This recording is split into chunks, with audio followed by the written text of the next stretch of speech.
একটা মারলেন নাভির নিচে, মারার সাথে সাথে পাকস্থলী কেটে গেল। আরেকটা মারলেন পাজরে, পাজর ছিঁড়ে গেল। তিনটা মারার পরে ওমর ফারুক বললেন, কাতালানি আল কাল, এক কুকুর আমাকে মেরে ফেলেছে। পেছন থেকে এক সাহাবীকে টান মেরে সামনের দিকে নিয়ে গেলেন, তুমি নামাজের ইমামতি করাও।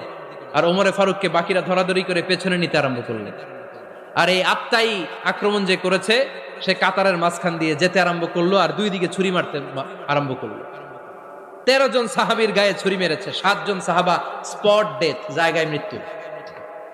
এই ভয়ঙ্কর অবস্থা দেখে এক সাহাবী বুরনুস, এক ধরনের জুব্বা আছে মাথাওয়ালা, অনেকে জ্যাকেট পরছেন না এরকম মাথাওয়ালা, লম্বা জুব্বা আছে আরবরা শীতে পড়ে মাথাওয়ালা, এই মাথাওয়ালা জুব্বা বের করে এক সাহাবী জালের মতো তার দিকে উড়ায় মারল।